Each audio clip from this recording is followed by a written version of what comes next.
Hello everyone and welcome to a special bonus episode of Gaishike Urawaza Eigo. This episode is all about giving bad news. So tell me, we decided to invite a special guest who is an expert in giving bad news. Bad なニュース、悪いお知らせをお知らせするのプロの方がいる？ちょっと悪いお知らせの伝えるプロの方がいる？どういうことですか？そんな人いるんですか？ Maybe that's not the best introduction, but I was thinking, who has to give bad news? Unfortunately, doctors do. Doctors. お医者さんは確かにそういったね、あまり良くないお知らせを告げなきゃいけない時もありますからね。So we're looking at this phrase. I'm not going to lie to you. I've got some bad news. I wanted to find out whether or not this phrase is true for all situations. In the workplace, yes. Can you use it as a doctor? And if not, how can you give such terrible news? I've got some bad news. ちょっと悪いお知らせがあります。もう嘘じゃないですよというようなフレーズはビジネスのシチュエーションでは使えるというお話をしましたけれども、さあ、例えばね、お医者さんの世界でもそういったフレーズを使うんでしょうか？それとも別の表現があるのかということをリアルドクターに聞いちゃうのね。So, yes, we've got Dr. Rennick. Dr. Rennick is an Australian doctor who practices in Japan, in Japanese. I don't understand it. So we invited him on today to find out if and how you can give bad news as a doctor. Are you ready, Terumi? Yes!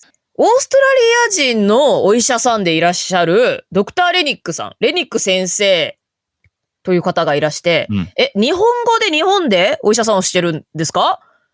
何が起きたのでしょうか？私もよくわかりません。ものすごいことですよね。そんな方がいらっしゃるわけですね。今からお話を聞けるということですね。Business English is so hard.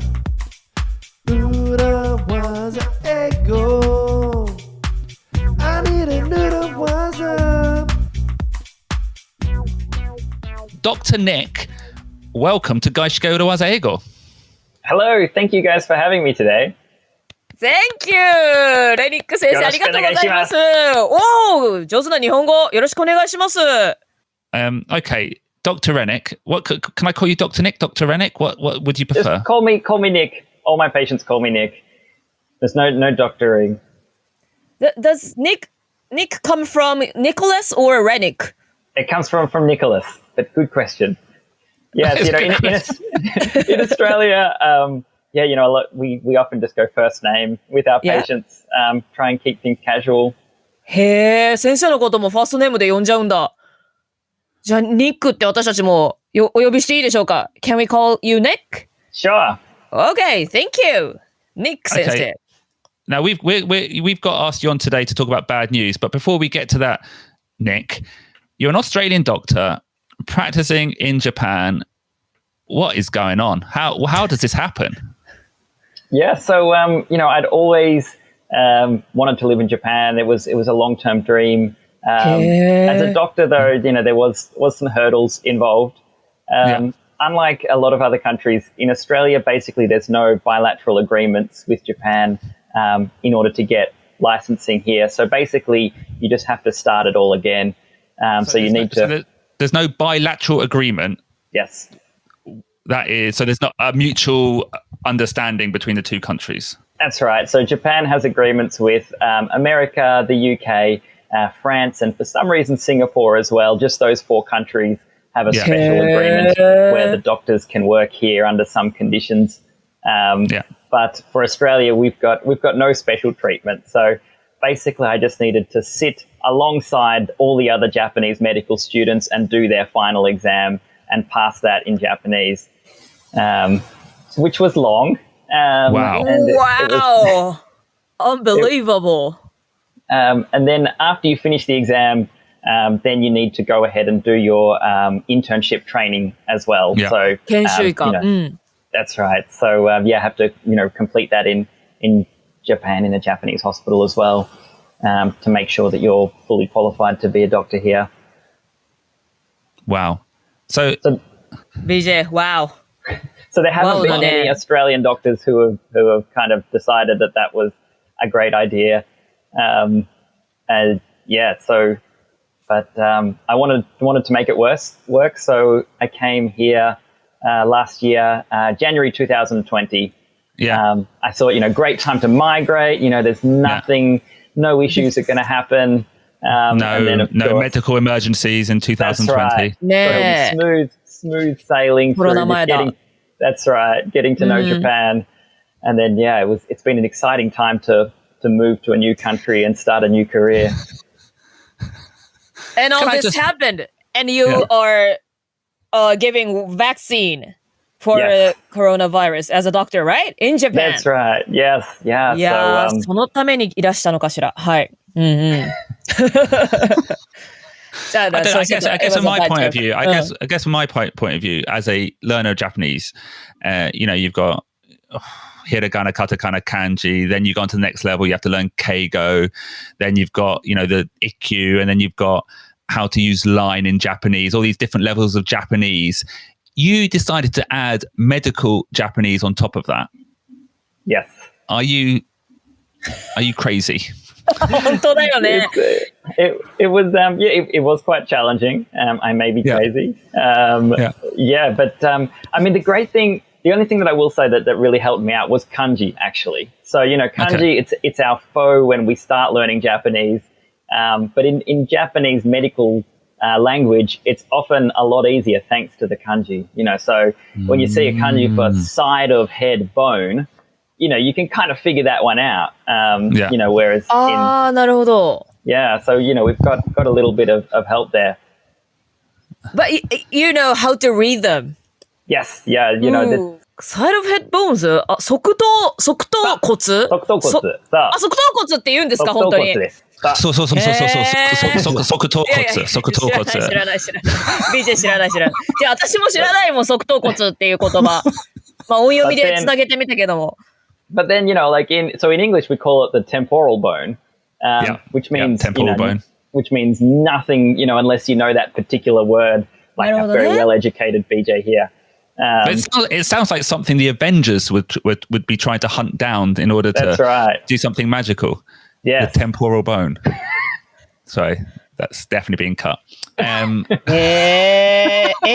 といちいちゼロから新しい単語を覚えなきゃいけないけれども、日本語だとある程度漢字から推測できるというわけなんですね。うわー。That's right. So, I mean, obviously, I still had to learn a lot of new words, but kanji. It was great that starting learning Japanese kanji is like your enemy. You're like, man, I wish there was no such thing as kanji. Yeah. And then it was like in the final scene of this, it comes and really helps you out when you're trying to learn advanced kind of complex words. I guess this will be cut out as well. I guess that's similar if a Japanese learner of English decided to take up Latin. Exactly. So the combination, I always say, learning Japanese medical words, it's like if you knew Latin and Greek already and you walked into medical school. You'd be like, oh, this makes so much sense. Whereas, of course, we're just, wondering why the hell people called all these things by the names they did. ラテン語とギリシャ語が分かってれば、いろいろな医学の用語も英語で分かりやすくなるということですか？そうなんですね。ちょっと私も聞きたいことがありすぎるんだけれども。ごめんなさい、どんどんなんか本題からそれてしまってごめんなさい。いいよ、本題はもうね、ちょろっとでいいよ、後で。Okay, let's do the Honda. Let's go into the main interview. 本題行くの ?Okay. Yeah, okay. Okay, I'm curious. Okay. So, I'm fascinated as well. ねえ、気になるところがやりすぎちゃって。Okay, so Dr. Nick, we are talking to you today because our episode is about giving bad news, specifically the phrase, I'm not going to lie to you, I've got some bad news. That works in a business context. I imagine, I know, being a doctor, giving bad news to patient is a necessary evil, let's say. Would you ever use this phrase as a doctor? I wouldn't use this particular phrase. この表現ではないんだ。Yeah, so I think, and when we're medical students, I went to Sydney University and we had a particular focus on delivering bad news. It is actually a big topic in learning to be a doctor because, as you say, it is one of the more difficult parts of our job. but it is a very important part of our job, and you need to learn how to break the bad news in the right way. So I guess one of the key concepts in delivering bad news is this idea of cognitive load. So when we talk to patients in any consultation, patients only usually actually remember about a third of the stuff that we say. Okay. And I'm sure that when you guys have been to the doctors as well, often the doctors kind of, blah, blah, blah, blah, blah. They're talking about this, that, and, and you kind of walk out and you go, I wonder what all that was about. Look, at the end of the day, they gave me some medication. I don't really know what that does. So we have to be very mindful of trying to keep the message as straight and as simple as possible. Okay, I'll stop you. So cognitive load is, I'm guessing, the level of information that you give. That's right. So I guess it's about, in the patient's brain, how much load are they under? So when you keep throwing cognitive load, I wonder how we say this in Japanese. 考えの負荷みたいな。ロードって負荷のことですね。LOAD の負荷。cognitive って認識？頭の中の。もう脳の、難しい。脳の認識する負荷みたいなことかな。認知する負荷とcognitive, recognize cognitive。認識する負荷の量を考えないといけないわけですね。That's right. So too much information だとダメなんですね。So I guess, and some of the things, of course, that make cognitive load worse is when you're under emotional stress.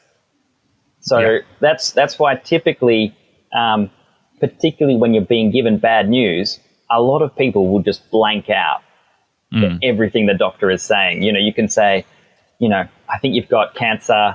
The cancer is located in this part of your body, and and we're going to do this and this about it, and the patient is just not with you, because they're under too much cognitive load. They're not able to process all this information. So to get back to, I guess, where that ties into the particular line that you chose, I think that that particular phrase, "I'm not going to lie to you," is extraneous information. So they're thinking lie, they're part of their brain is kind of looking at, well, wait, why would he lie to me? Does he have a reason to lie to me? It blurs the message. So I think when delivering bad news, we have to focus on keeping the message very slow, very direct, and not having extra content in there that we don't need. So almost like the "I'm not going to lie to you" is a distraction. Yes. Yeah, absolutely. And we don't want to distract the person when we're trying to deliver bad news and something that we need them to understand. So it's not so much a phrase. You haven't got a set phrase. It's more of a tone, a way of delivering. Absolutely. Okay. Absolutely. So it starts off with your body language, the way you kind of get the patient into the room, you're trying to give them cues that bad news is coming. Perhaps by having a more serious manner and saying, thank you for coming today. I'd like to discuss the results. Again, you're doing lots of pausing, lots of going really, really slowly with your delivery so they have time to process each piece of information. And if you do it well, then even kind of before you say a key phrase like, I've got some bad news for you. Yeah. Even before you get to that phrase, they already kind of, they know that it's coming. And then you should try and really simply state what the bad news is. Your test results show that you have cancer, or there is an infection in your kidney, for example. You just have to be really simple about it. だから I've got some bad news とかそういった言葉で伝えるのではなくて、じっくり時間をとって、ポーズもたくさん置いて、間もたくさんとって、相手の心がちゃんとついてこれるように、その心のプロセッシングっていうんでしょうかね。心がちゃんとついて来ているっていうのを確認しながら、で、そうこうしてる間に、多分あまりいいお知らせ、良くないお知らせが来るんだろうなと相手が気づいた頃に、もうできるだけシンプルに、まあこれこういう症状があります。こういった結果が出てますっていうことをダイレクトにわかりやすく、もう余計なことは省いてしまう。I'm not going to lie to you とか言うと、なんかね、注意散漫というか別の関係ないことを考え始めちゃうので、そういった余計なことは省いて、結果だけシンプルにポンと最後は伝えるんですね。その通り Is that right? That's right, absolutely. So, and we also avoid euphemisms and, go beating around the bush for exactly the same reason. We don't want to say, that there's a thing in your lung and, there's an unusual, not very nice thing in your lung which could later cause some problems. You don't want to use a vague way of saying it. You want to be really simple and use the direct words that are the simplest for the patient to understand. Cancer obviously being one of them. Yeah. Infection being another one. HIV infection, whatever it is, you've got to say the word very clearly in a very simple sentence. So a euphemism being not slang, but another, what's the way to describe a euphemism? A childish 婉曲表現とか beating around the bush みたいな、なんか結局何が言いたいのかよくわからないような言い方ではなくて、cancer、がんならがんですとその言葉をはっきり言って伝えるんですね。Is it hard to deliver such a result? I mean, it's a very unpleasant part of our job, of course, and particularly when it's a patient that you've known for a very long time. And I have been in the position where some patients who I've known for really long periods of time will suddenly get a diagnosis of cancer or something, and it is a really emotional time for both the patient and the doctor. I do think though that if you try and focus on doing it well, it can be a really good aspect of the patient-doctor relationship, because you want to, tell them the news, and for a lot of patients, give them in the same consultation that feeling that someone is looking after them and that there is, some hope in terms of their treatment. So you've got a lot to do in a very short space of time. Yeah. So giving bad news is one thing. I guess that comes under the umbrella of what I would call bedside manner, maybe? Yes. What's that in Japanese, Dr. Nick? Bedside manner. Bedside manner. I don't know. I don't know that if there's a particular word for that. Okay. Which is, but it's kind of like how a doctor reacts, or how you have a relationship with a patient. Have you noticed any differences between how bedside manner or giving bad news changes between in Japan or versus Australia? And when I say Australia, I guess I mean the West. Is there a difference in the way you give bad news or your bedside manner? I mean, I must say, I haven't had a full medical education in Japan, so I may be underselling the modern curriculum, and perhaps things have changed a lot. But certainly my impression is that traditionally in Japanese medicine, there hasn't been a big focus on the patient-doctor relationship. The medical education is very heavy on the science. They are amazing when it comes to, learning. Even the medical students can read complex images and know about very rare diseases and things. But there has been quite a minimal focus on, how do you deliver bad news, or, how do you make patients feel better? Wow, that's really interesting. I would say my experiences of doctors in Japan, largely via my wife being pregnant, was excellent. Oh. So I've got no complaints. 本当に変なお医者さん会ったことない。変なお医者さんって言うと、なんかあれ。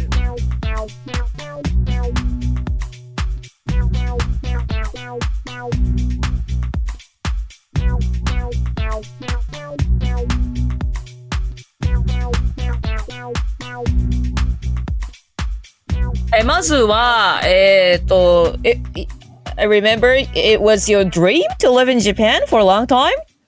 Yeah. So how did that happen?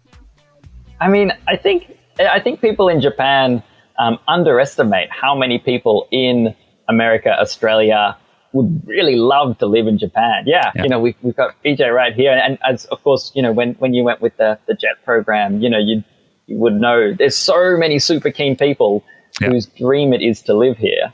I was just one of them. And I've been lucky enough to actually make it happen. From when you were a kid, or so for me, it was really when I was 15 years old and I first visited Japan. Certainly, I mean, as a kid, you know, as a kid watching Pokemon and playing Game Boys and stuff, there was a lot of appeal. But when it was when I first came here when I was 15 that I was like, wow, this place is just awesome. And yeah, you know, just coming to Japan, it felt like I was going to the future. It was just exciting. I mean, I always sort of say, so I grew up in a small country town in Australia. And when I moved from that small country town to Sydney, it was just like a level up in my life. And then when I went from Sydney to Tokyo, it was like the same. It was just like a level up. You know, everything is just so much more exciting, vibrant. I think only when Japanese people kind of leave Japan and go and live in somewhere sleepy like Australia do they realize, you know, just how kind of amazing life is here in Japan. Actually, I went to Sydney to shoot a short film for like NHK educational program.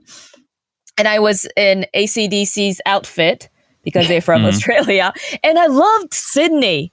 And there's so many Japanese people who moved to live there, right? It was such a lovely country. Yeah. But for Nick 先生にとっては、こう東京に来るっていうのが人生のこうレベルアップの憧れの場所みたいな感じだったんですね。やっぱりその、なんていうのかな。まあ、理由がありすぎて、まあ、私のツイッターを拝見していただくと、拝見しました。日本のね、外国人がもうここが好きっていうようなシリーズまでやってますけれども、やはり、いろいろその利便性とか、やはりこう、例えばコンビニとか、缶コーヒーとか、スイカカードとか、なんかもうその、自転車でさっとこうどっか行って泊まって、ね、そのママチャリで生活するとか、そういったちょっとした、こう日本でしかできない生活が、こうオーストラリア自国に帰ってくると、なんか、つまらないなってちょっとなってしまいますよね。そうなんですか。確かにね、皆さんによく言われるのは、でも向こうの方がのびのびしてるじゃないですか。そう、空が広い。でもまあのびのびはしてますよ、本当に。はいはいはい。で、まあのびのびっていうね、のがいい時もありますけど。なるほど。やはり生き生きしたね、日本の生活がすごくいいところがたくさんあると思います。まあ刺激的ではありますよね。確かに都会的ですしね。なるほど。ありがとうございます。A lot of foreigners fall in love with Japan via like, you know, media such as you mentioned Game Boy, Pokemon. Anime is very popular. Did you ever watch Blackjack? Did you ever read the manga Blackjack, which is about a doctor? No, I haven't. I haven't read it actually. I've been told I should. But I don't know. I mean, to be honest though, once I kind of became a doctor, I don't actually read a lot of stuff about doctors' life because it's kind of I like to read about other stuff. I suppose in my time off. Those mangas are for those who are apart from medicines, right? だから自分と関係ないものをみんな見たがるからお医者さん本人は読まないっていうね。I read Blackjack in Japanese. Wow. And the way I read it was I would read the dialogue and every time there was a medical condition in kanji, I would just go, medical condition. I didn't ever... It was like the patient would come and say, I've got this, and then be like 10 kanji. I'd be like, okay, he's got a medical condition. Okay, next. I had no idea what was going on at any stage of that manga. What's the funniest thing or the hardest thing about being a Western doctor in Japan? Hardest thing or the funniest thing? This is a tough choice. Okay. I've got to say, like, I thought it would be harder. I mean, I've been very, so for instance, I had to do, as part of my training here, a 1 month rural rotation. So, you know, go to a rural area of Japan, And because the Japanese government rightly says that no matter how well trained you are overseas, you don't know what the Japanese countryside is like. So I was like really mentally prepared that this was going to be like, being the only foreigner in this entire kind of small town. And it was absolutely fine. Like everyone was just, the patients were lovely, the doctors were lovely, the staff were lovely. I don't know, this is not really turning into a hard experience, but I guess... I imagine the countryside, if you go to the countryside in Australia, you're fighting snake bites, spiders, all these emergencies that you have to fly to on a plane. We used to have a TV show called, what was that called? Flying Doctors, an Australian show. But that's, I guess, the definition the Japanese, it's so easy. I mean, I guess, and I don't want to say too much because there are those people in the isolated islands who are pretty genuinely isolated. But the rural experience where, you can hop on a car and, be in a big city in an hour or so is obviously very different to super duper remote medicine. But no, I've just got to say that, being a foreigner, working as a doctor, one of only a very few people working, particularly in a big Japanese hospital, I thought it would be harder. And I had only good experiences with Japanese patients. I have had lots of comments from patients. They're often very surprised that I can type the karute in Japanese, the medical notes in Japanese. They kind of look at the 見ちゃうよね、ニック先生。何書き入してんだろうと思って、日本語書いてね。Wow! 日本語 Wow! って。And I don't know, that strikes me as, it's just a really funny thing though. Because, if you were in Australia, if you're in America, no one would be impressed if you were able to write the notes in English. You'd kind of be like, well, if you're working in this hospital, I would assume you could, write in this language. But in Japan, they're like, wow, you don't even need to write in English. I'm like, of course, I'm a Japanese employee with a Japanese medical license in a Japanese hospital, and you're a Japanese patient. It'd be really weird if I was writing this all in English. But the Japanese people have just been so lovely. 頭で分かっててもこれだけ日本語が上手で、しかもお医者さんでっていう方がそもそも多分人生で会ったことないですよね、ほとんどの人は。いや、でも、実は他にいますよ。どこだっけ？なんかよく、他にいないですよねとか、言われてしまうんですけれども、実は九州に消化器内科の本当に天才的なホランド人がいるらしいです。僕よりずっと前に、なんかもう10年か20年前ぐらいに、彼は、子供の時からもう囲碁のなんか天才みたいで、なんかヨーロッパ、なんかね、ヨーロッパのなんか大会とか優勝して、でその方も日本の、私と同じく日本の医師免許を、日本の医師国家試験に受験して、合格して、日本の医師免許を持って、今九州にいらっしゃるらしいです。まだ会ったことないですけれども。You should start a podcast with him. Yes, yeah, absolutely. We could have lots of interesting conversations about. いるって言っても日本に2人とか3人じゃないですか。それ合わないよね、普通に生きてたらね。合わないですよ。びっくりですわ。ちなみに日本のその地方とか回られてた時は、どこで研修医をしてたんですか？伊豆病院です。伊豆？伊豆か。神波ってところです。神波？はい、神波。そう、静岡県の。神波どこだろう。熱海の近くです。なるほど。Dr. Nick, don't say Inaka and then say Atami. They've got a Shinkansen. They have a Shinkansen. そうですね。急にね、そんな田舎じゃないじゃないかっていう気がしちゃいますけどね。神波。へえ、三島とかの近くなんですね。そこです。はい。なるほど、なるほど。東京からも近いですしね。まあ、確かにね、そこまで田舎っていう感じでもないかもしれないですね。まあでも、そっか。だから、ニック先生が、でも日本語がこれだけお話にね、なれるから、まあ特に大変なことはなかったっていうことですよね、きっとね。皆さん優しいと思います、本当に。そうですか。これでもね、やはりこう日本語が完全に自然なわけではないですし、時々ちょっとね、日本語でつまずいたりしてても、皆さんすごく親切ですね。でそれは多分ニック先生が親切だからですよ。なんかね、日本のお医者さんってやっぱり、こう若くて、その患者さんが年上でも、なぜかタメ語で喋るお医者さんとか、多分未だに結構いて、なんでタメ語なのこの先生みたいな。で、まあちょっとお医者さんの方が偉そうに振る舞うなんてこともあるんですけれども、多分ニック先生がそういう方じゃないからこそ、多分患者さんのハートを掴んでらっしゃるんじゃないでしょうか。ありがとうございます。だと思います。はい。新しいお医者さんのね、お見本ですよね、本当ね。Yeah. Can I say I find when it's funny going to the doctors in Japan is that often I will speak Japanese to them. Yeah, I'll speak Japanese and it'll all be in Japanese. And then they'll say one word that I don't understand, which is typically a very hard medical word.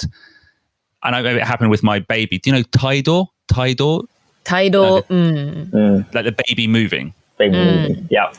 And the doctor said something like, Akachan no Tidal wa dou desu ka? And I was like, the Akachan's attitude? and he went, no. And then he did, from then on, it was everything had to be in English. One word I didn't know, Tidal. And he was like, okay, baby Just give up on this is guy. move. And from that day on, he never spoke to me in Japanese ever again. 帯同なんて急に言われたってね、わかんないですよね、そりゃね。Yeah. やだね、その一言知らなかったばっかりに全部英語に切り替えようとしてきたわけね。But he was very nice, actually. I did like him a lot. I liked him a lot. I liked him a lot. Yeah, he was good, yeah. Awesome. Okay. Dr. Nick, thank you very much for your time today. Hi, BJ. Very good to see you again. I just wanted to talk to you about an issue I'm having recently. Since I turned 37, my hairline, especially my gamete, it seems to be moving backwards. I see. Now, I was wondering, is there anything we can do about this? Is there any medicine I could take? Because I'm not ready for that. Okay. So you've noticed, over the last, is it a couple of years? Yeah. Yeah. So the last few years, you've noticed that your hairline seems to be moving back. Yeah. And you're worried about that, and you wanted to know if there was anything that we could do to get it back again. Is that right? Yeah, exactly. Yeah. Like, okay. I've seen some adverts on the train. It seems to be possible. Absolutely. I'm afraid to tell you that there's nothing that we can do to bring your hairline back. Okay. So but surely there's something, we can send people to the moon now. We can, we got 5G Wi-Fi. We can,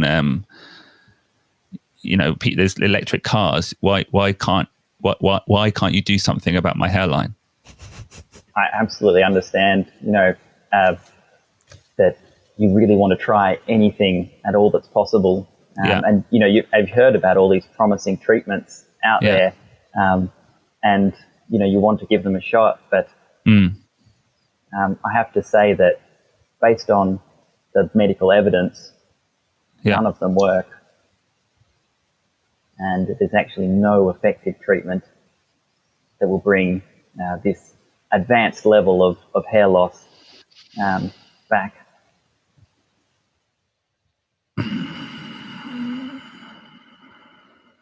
So, do you think I should just let it go, or should I shave it all off and just be a man? I mean, I hear that in Tokyo there's some very good wig shops. Don Quixote, Tokyo Hands, 5th floor. Yeah. Toupees, the technology is getting better. The glue, hardly stands out anymore. So long as you avoid strong winds. Okay. Well, thank you very much for your time today, Dr. Nick. Okay, quick question. I noticed you repeated what I said a couple of times. Is that a tactic? Yes, absolutely. すごい。めっちゃ寄り添ってる。繰り返すことで。I don't know. I don't know how effective it was in this setting. Perhaps it was a bit too slow. given that you were kind of just, you're potentially kind of wondering, why is he going so slow? But I guess the idea is I'm trying to show you that I've heard what you've said, because most difficulties in patient-doctor communication and most frustrations is when you don't feel like I've understood what you've said. So if you say, I saw this stuff on TV and, and it looks really great and give me some, and I just say, nah, there's nothing. Then you're kind of like, wait, but did he hear the bit about the TV commercials? He didn't really acknowledge that. Maybe he hasn't seen the TV commercials, and you go out there thinking this doctor's an idiot. I'm going to go to the TV doctor instead. So, I think it is important that, each point the patient makes, you try and feed it back and go, yeah, absolutely. I know you've said that. I've heard that. And let's move on to the next bit. And doing it all really slowly to try and, keep the patient with me, reduce their amount of cognitive load. So hopefully did the message come across quite straight? It did. And the other thing I know, so first you reflected content slowly back. And the other thing is when I pushed you, you were very direct. You were like, there is no evidence. You weren't giving, without being too harsh, you weren't giving me any hope, which I guess you don't want patients to leave with false hope. Yes. Yeah. So, and this is probably potentially in Japanese, it's a bit harder because in Japanese, typically, you do a lot of 難しいです. You do a lot of kind of 難しいっていう言い方はね。You kind of do a lot of leaves hope. You do a lot of of being a bit vague about it. ここまでハゲたらもうまた生えるのは少し難しいですね。So 無理とは言わないんですよね。Yes. Yeah. So, but I find, at least in English, it's important to make sure that if you're trying to say that it's not possible at all, that you've got to say it kind of in those words, to be quite direct with people. Obviously, I would probably be a little bit more tactful if someone was coming to me about hair loss. But in terms of trying to demonstrate the sort of tactics that we were talking about, that's the way we go about it. And actually, I'll bring that right back to Gaishike, back to our work office. I would say that's true as well. Like, you don't want, let's say you're firing someone's got a disciplinary problem, you don't want to give hope. If you are ending the contract, you are saying, look, this is over. We have to move on. You don't want to, be fishy. Well, maybe I'm thinking we should be finishing your career. No, giving bad news. Let's be direct. And I would say, in a Gaishike point of view, it's a sign of respect. なんかその結論ははっきり言って、もうなんか疑問の余地のないように、もう無理なものは無理とか、もう解雇しなきゃいけないものはしなきゃいけないっていうのははっきり言うけども、でもニック先生は、そこにたどり着くまでに、もうただ一方的に結論を言うんじゃなくて、すごいちゃんと患者さんの気持ちに寄り添って、あなたの言いたいことは分かってるし、理解してますよっていう、そこのプロセスをすごい大事にするんですね。その患者さんとお医者さんの relationship。なんか patient-doctor relationship って言って、ペイシャントが先に来てる言葉なのもすごい印象的だなと思ったんですけども、なんかそういうのをお医者さんって学ばれるわけですね。日本ではちょっとあまり医学の学校ではそこまで重視されてなかったかもしれない、そういった側面もあるということなんですね。そうですね。やはり、医学部では結構科学メインなんですよね。海外の学校でも。でもやはり、本当に臨床医になって、私の場合は、なんか、患者といろいろ診察してるときに、あの時、なんか医学部の時にもっと稀な疾患とか、もっと科学勉強すればよかったなって思う時が正直少ないです。大体問題が起きる時は、なんか医学的な知識が足りないから問題が起きることは少ないですね。でも本当にそのコミュニケーションで患者がうまくこっちの伝えたいことを分からなかったとか、むしろなんか私としてこの患者がどんどんイライラしてるけど、どうしてイライラしてるかも分からないようなシチュエーションとかはもう本当に日常茶飯事です。なのでやはり力を入れるところとして、医療コミュニケーションはすごく大事だと思います。もちろん医者だけではなく、看護師も、メディカルも、やはり医療っていうのは結局、医療従事者と患者がずっと二人で、コミュニケーションしないといけないので、これすごく重視するべきところだと思います。知識やロジックじゃなくて、最後やっぱ患者さんとのコミュニケーションの方が大事だし、日常で、悩まれることがあるとしたら、もう医学の知識がうんぬんではなくて、そちらの関係性とかコミュニケーションの方がよっぽど大きいってこういうことなんですね。まあよく言えば、両方ある人が欲しいですよね。医学知識がなくてコミュニケーションが上手な人も嫌ですけれどもね。まあね、まあそうですけど。もうね、医学知識もしっかりしていて、そしてその知識をちゃんと患者に、伝えて、患者に寄り添って、患者も、一緒に頑張りたい気持ちになるような、医師になりたいです。なんかもうカウンセラーも兼ねている感じですね。そうですね、かなり。そう、だから私として医学部に、アメリカ式とか、私の大学のシドニー大学とかだと、医学部は大学院になってます。で、じゃあ大学院に入る前に何を勉強すればいいかってね、迷う人も多いですけれども、私として、マーケティングやればよかったなって思う時が多いですよね。やはり、マーケティングこの薬飲んだ方がいいですよとか、こう、ちょっと、もうちょっとね、痩せたら、なんか、健康は良くなるよとかっていう、そのメッセージを、もう、うまく患者に、どう伝えるか。